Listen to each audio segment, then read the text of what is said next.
Eh, bueno, pues muy buenas tardes a todos. Yo soy Jacinto Choza Armenta y me voy a presentar porque, bueno, algunos me conocéis de la Facultad de Filosofía y otros pues no.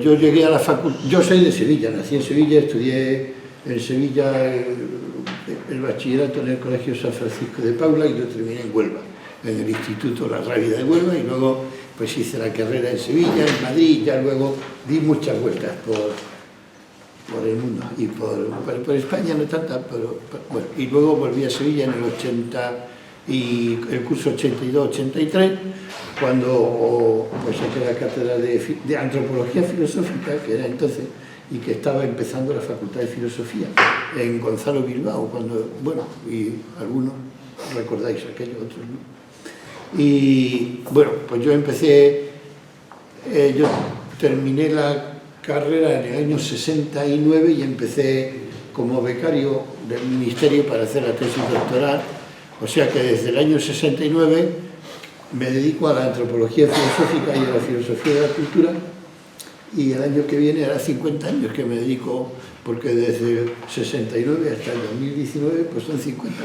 Pues es de 50 años que llevo dedicado ¿a qué? Pues a la antropología filosófica y a la filosofía de la cultura. Entonces, pues en esos 50 años yo diría que los primeros 25 años lo he dedicado a la antropología filosófica, o también lo que los filósofos llaman teoría del espíritu subjetivo, teoría del sujeto, o filosofía del hombre como ser individual y orgánico, biológico, y luego que estudia también la sensibilidad, la sensación, el conocimiento, voluntad, libertad, sociabilidad, historicidad, inmortalidad o muerte. Todas esas cosas son los temas de la antropología filosófica, ¿no? O la teoría del espíritu subjetivo del hombre individual. Y pues los primeros 25 años de esos 50 los dediqué a eso, expliqué eso y escribí sobre eso. Y los otros 25 pues los dediqué a filosofía de la cultura, que también los filósofos le llaman teoría del espíritu objetivo, o también teoría del espíritu absoluto.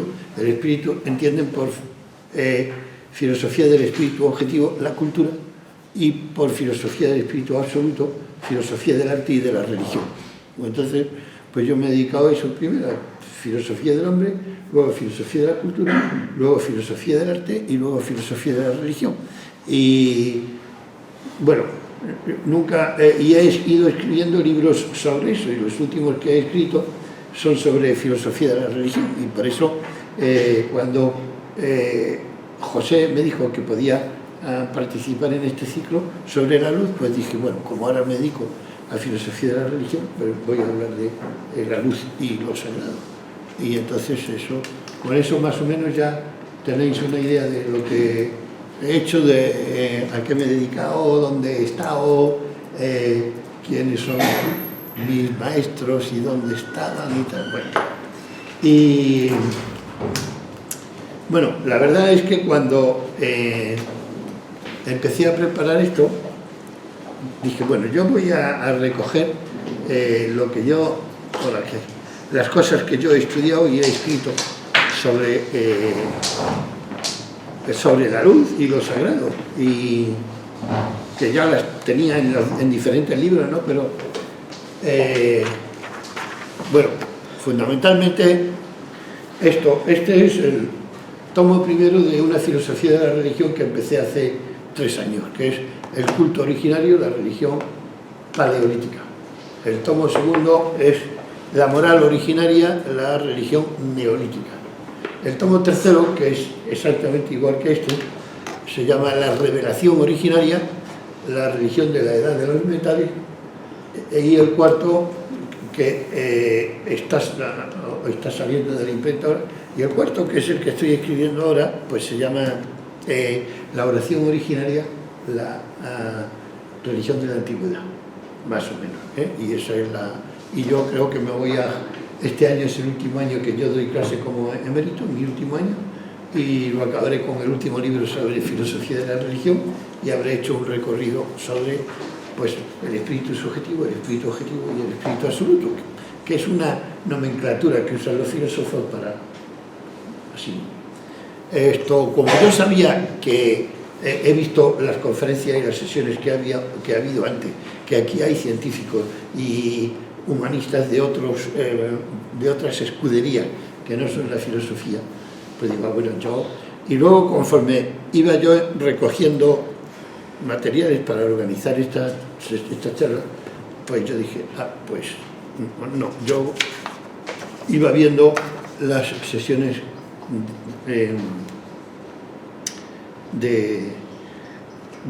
las sesiones de los que han hablado antes, ¿no? Y los títulos y las 10, ¿no? Y entonces dije, bueno, aquí, si yo voy a hablar de la luz y lo sagrado está presente desde muchos puntos de vista o desde muchas perspectivas en los enfoques que hay en las demás sesiones. O bien, a mí me parecía que hay como una unidad en el tratamiento de la luz que se ha hecho y que yo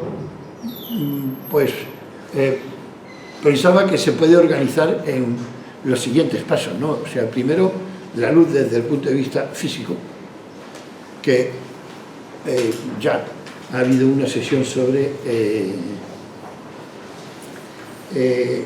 desmontando la dualidad onda-corpúsculo, ¿no? Hablando de la luz desde el punto de vista de la física. Y desde el punto de vista de la físico, la luz tiene como un interés porque todos los relatos que hay sobre el comienzo del universo empiezan por teniendo como segundo momento la luz, no como primero. El primer momento es la oscuridad o lo inconocible, pues la teogonía de Hesíodo, como saben los que han estudiado clásica, o el Enuma Elis, o los que han estudiado historia antigua, o otros relatos, dicen que en el principio era el caos. Y en un segundo momento es cuando, o en un tercer momento es cuando se hace la luz, ¿vale? Bueno, cuando hacia mitad del siglo XX empieza a elaborarse ya, me parece que era mitad del siglo XX, pero si está aquí algún físico que corrija, se elabora la teoría del Big Bang, pues entonces dice, bueno, en el principio, en los 3 primeros minutos, en la primera centésima de segundo del universo, que es donde hay, sobre lo que hay datos calculables y que se pueden probar bien, el universo que tenía la masa que tiene ahora mismo, la energía que tiene ahora mismo, pero digamos un volumen como aproximadamente el estadio Sánchez Pizjuán o el Benito Villamarín, es lo que se supone que era el volumen del universo en la primera centésima de segundo después del Big Bang. Pues dice primero, ¿qué era eso? Y bueno, todo lo que hay ahora, todo eso concentrado en un espacio como el Sánchez Pizjuán, lo que da es un caos absoluto, en que ahí no hay nada que se pueda distinguir, pero claro, como eso es una explosión, y eso se va separando a la velocidad límite de 300.000 kilómetros por segundo, entonces en la segunda, tercera, cuarta centésima, dice, ya empieza a haber partículas elementales que se liberan y que salen. Y una de las primeras que salen son unas partículas sin masa y sin carga que se llaman fotones, o sea, luz. Lo que pasa es que ahora un científico como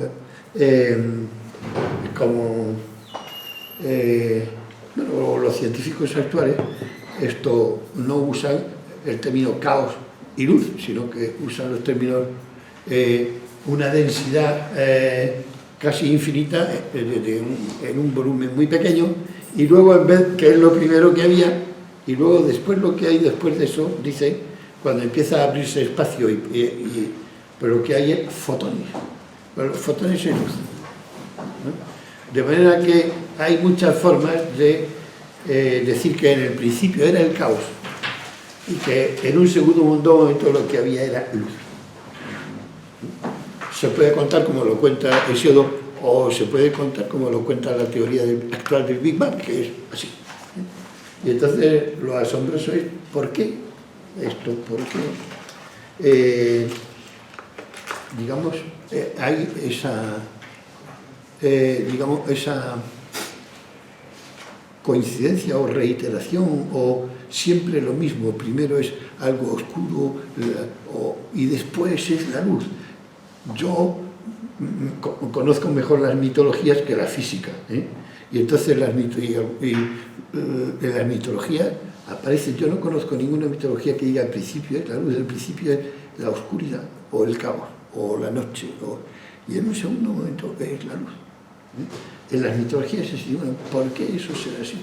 Y en la física contemporánea lo cuenta así. Primero es una masa de una densidad casi infinita en un volumen de 500 metros de diámetro, o en una esfera de 500 metros de diámetro, y luego fotones. Y bueno, entonces el fotón no tiene masa. O sea, el fotón, la luz, como luego vamos a ver, es un punto. Se dice que el universo físico tiene como límite la velocidad de la luz, de manera que la luz tiene una velocidad de 300.000 kilómetros por segundo, que es una velocidad límite en el sentido que no se puede superar. ¿Qué pasaría si se superase esa velocidad?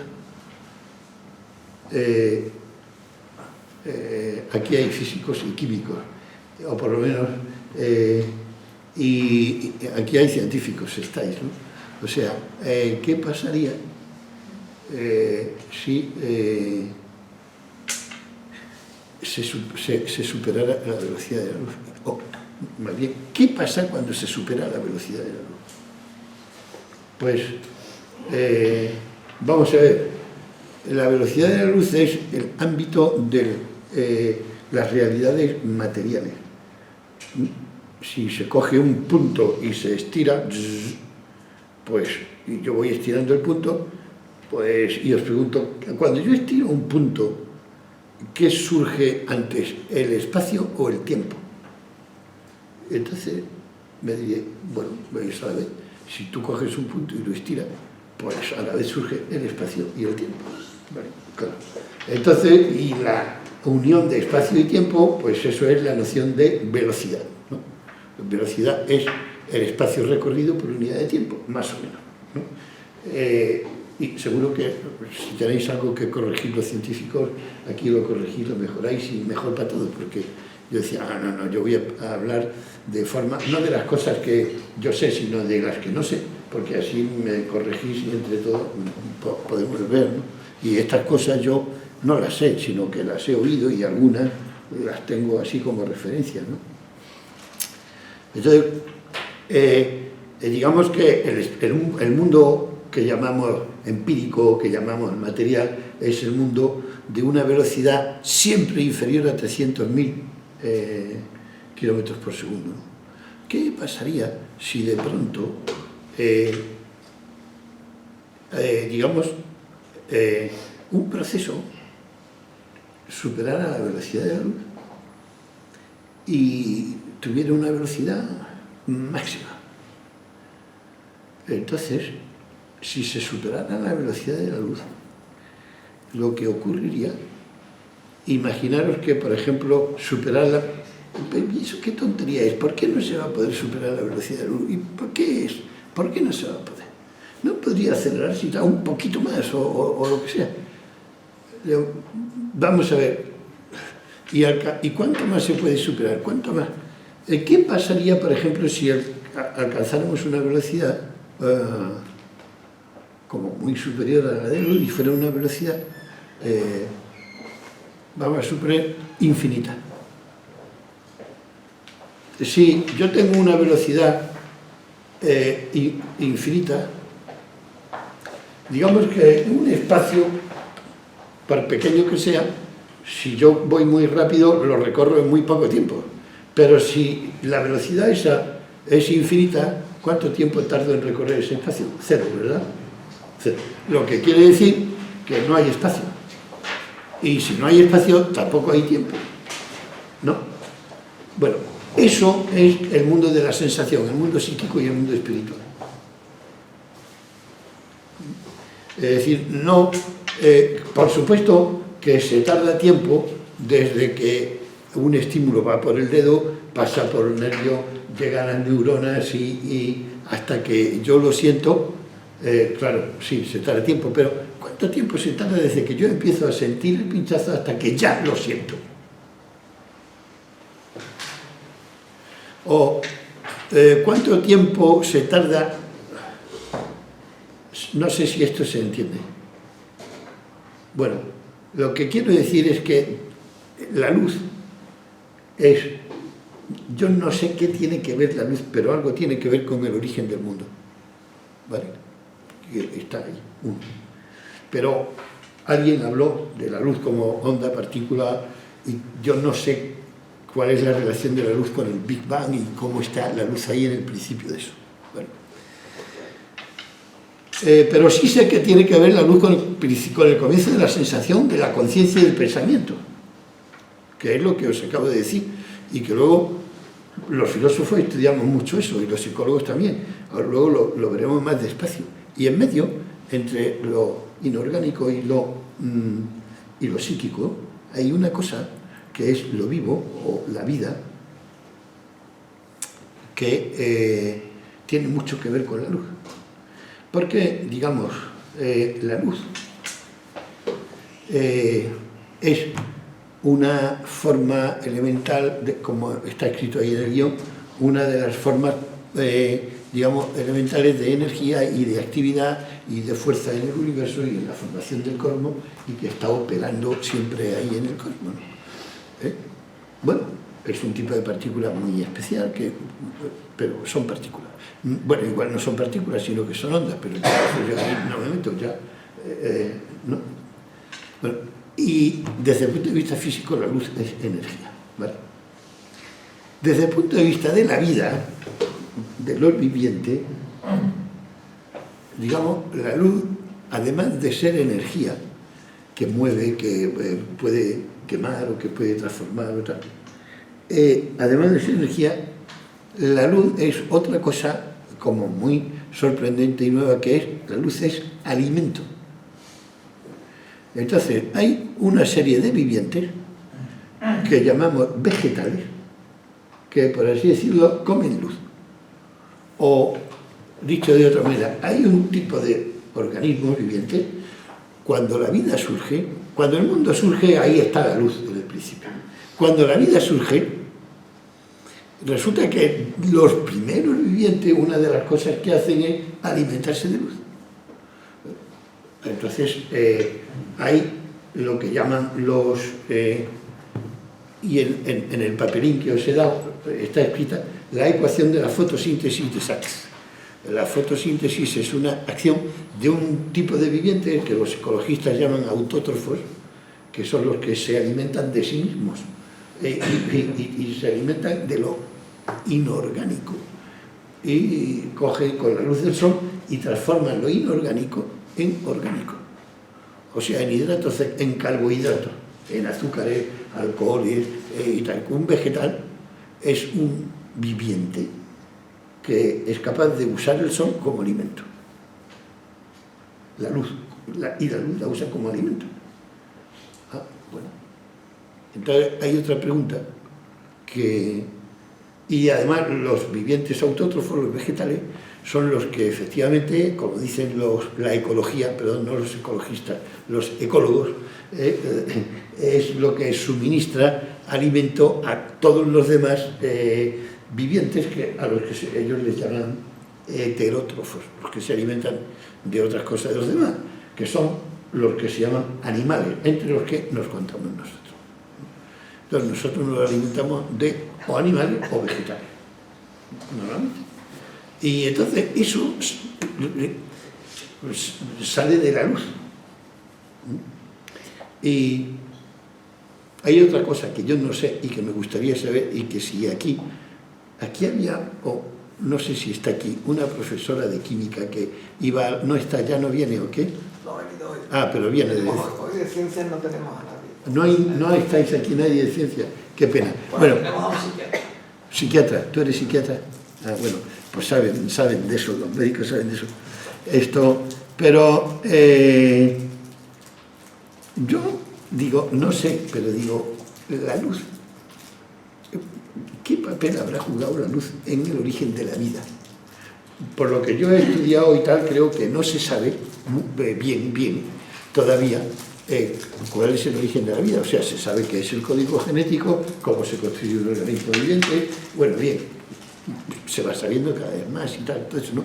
Pero cómo surgen las primeras células vivas, los primeros vivientes, por lo menos por lo que yo estudié, y eso no se sabía, igual ahora ya se sabe, pero yo me gustaría saber qué papel juega la luz ahí, en el nacimiento de los vivientes, de los seres vivos. Porque en el origen del mundo la luz juega un papel.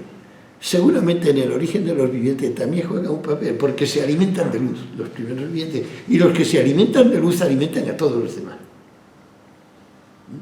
Entonces eso es el punto de vista fisiológico sobre la luz. Que ya aquí antes ha habido otra sesión sobre los biorritmos y alguien ha hablado sobre las relaciones entre... Ah, eras tú, ¿ves? Ah, amigo mío. Entonces, él sabe, ¿ves cómo él sabe? Tú ves. Entonces, claro, entonces, hombre, hay muchos más aspectos de la relación de la luz con la vida. Yo lo de los biorritmos tampoco sé, pero bueno, ya una sesión ha habido sobre eso, ¿no? Y lo biológico y la luz y los ritmos circadianos y todo. Pero hay más aspectos, por ejemplo, el de alimentarse de luz. Y digamos que para cuántas cosas también un viviente heterótrofo como somos nosotros necesitamos luz, ¿no? Bien, pues digamos, uno, la luz está en el principio de la creación del universo. Dos, la luz está en el principio de la vida. Tres, la luz, y ese es el sentido, primero es el sentido físico de la luz, el segundo es el sentido fisiológico de la luz, y en tercer lugar está el sentido psicológico de la luz. ¿Cuál es el sentido psicológico de la luz? Pues, digamos, la luz, en el primer sentido físico es energía, en el segundo sentido fisiológico es alimento. En el tercer sentido psicológico, la luz es una portadora o un portador de información. De manera que llega a través de los sentidos y especialmente a través del sentido de la vista, que utiliza la luz para recoger la información que la luz porta, pero que no se la come. El ojo no come luz, el ojo no es un vegetal, por así decirlo. Para el ojo la luz es como un sobre que trae el mensaje, y entonces, ¿qué mensaje trae? La luz es desde el punto de vista psicológico, es un sistema de codificación de información que el organismo luego decodifica. Uno lo asimila para alimentarse los vegetales, pero los animales la decodifican a través del sistema nervioso, o si no tienen sistema nervioso, el equivalente que sea, la decodifican y la convierten en información. Y entonces, ¿información de qué? Pues realmente la luz informa de cuáles son los contornos, la distancia, el movimiento, la rapidez, las características que tiene lo que hay en el universo, en el medio. Entonces, yo no sé si ninguno de los que estamos aquí hemos sido ciegos antes nunca, ¿no? Pero digamos que para lo que es un espíritu, ¿no?, que por sí mismo y de suyo tiene ganas de abrirse y de conocer y tiene hambre de realidad, estudiar el hambre de realidad que tiene el espíritu, pues una de las maneras más bonitas en que eso se puede estudiar, o lo estudia la fenomenología del conocimiento, es el análisis de lo que es el intento de mirar cuando hay oscuridad y de oír cuando hay silencio.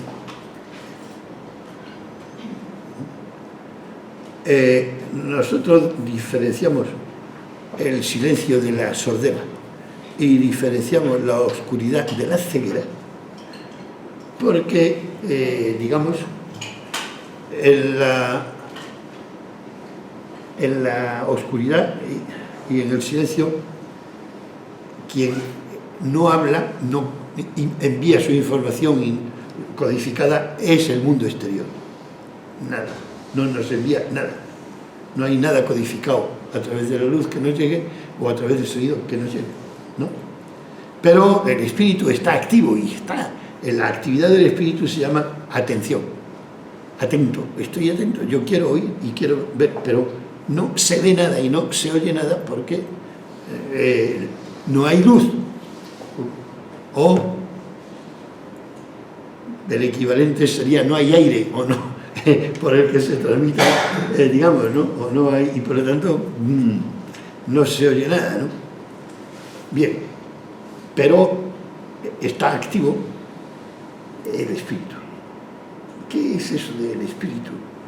Bueno, es otro capítulo a que de momento no vamos a meter, pero que vamos a decir, es un ámbito en el cual los fenómenos y los procesos tienen una velocidad infinita y un tiempo cero. Pero son el ámbito de los procesos que están más allá del límite de la velocidad de la luz. Y eso se llama, o le llaman, depende de qué escuela psicológica se sea, algunos psicólogos le llaman, eso es la interioridad o la intimidad de la conciencia o de... Digo depende porque pues hay gente que le parece que eso no es nada tangible y que se siente incómodo con algo que no sea mensurable en términos matemáticos, ¿no? O sea, cuantificable, medible. Hay todo un campo de la filosofía y no digamos de la psicología que no opera midiendo así, sino describiendo de tal, que es lo que se llama la fenomenología. Y para los muy mensurantes, la fenomenología es muy incómoda. No sé de qué tipo de escuela psiquiátrica eres tú, pero bueno, uno se siente muy incómodo con lo que no se mide o con la fenomenología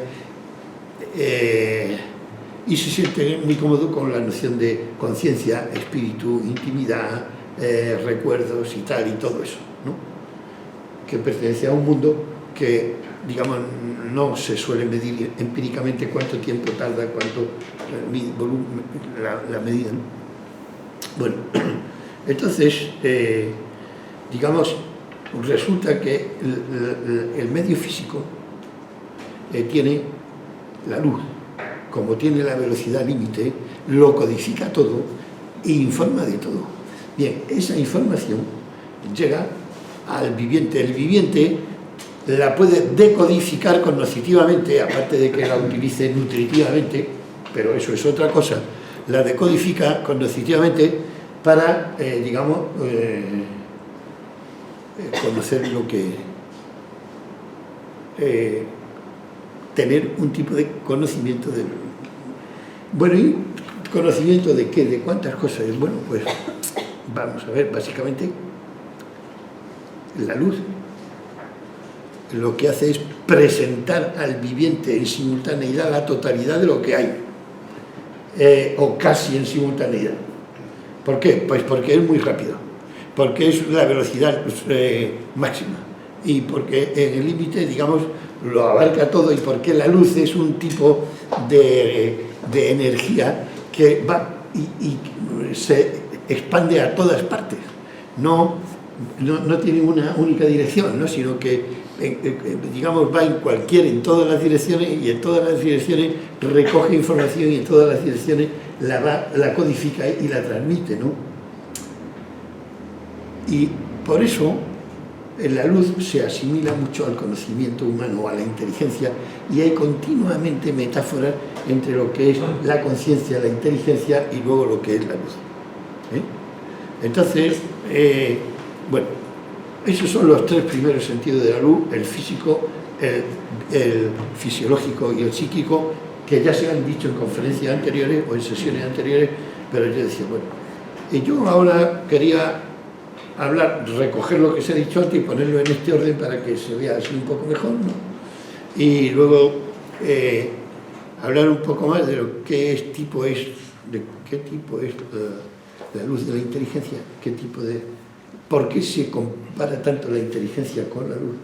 Y entonces pues ahí puse en este resumen, digo, bueno, vamos a ver, todo lo que la inteligencia recoge y a su vez lo codifica, es capaz de codificarlo, de muchos procedimientos, también mediante la luz, por supuesto mediante el cine es uno de los procedimientos de recoger información y codificarla mediante la luz, la fotografía es otro, los vídeos es otro, pero hay otros muchos modos en que los seres humanos recogen y codifican la información, por ejemplo la escritura, el alfabeto, por ejemplo los sistemas de notación musical.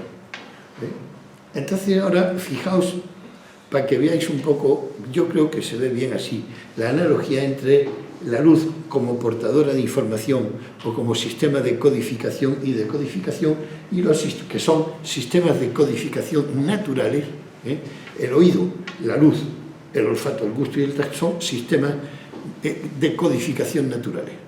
La naturaleza codifica mucha información, la transmite, y el organismo, o sea, el sistema nervioso, básicamente, no el organismo, sino los vivientes dotados de sensibilidad, que son los vivientes dotados de sistema nervioso central, ¿no? Decodifican eso, es un sistema dentro que decodifica eso, y entonces bueno, pues esos son los sistemas de codificación y de decodificación naturales, por los cuales la totalidad de la información que hay fuera, alguien, los vivientes la recogen dentro. Y al recoger, ¿qué quiere decir dentro? Dentro quiere decir solo que no hay un tiempo. Interioridad quiere decir que no hay temporalidad, que no hay... eso quiere decir interioridad, intimidad, conciencia, espíritu, tal, todo eso, ¿vale?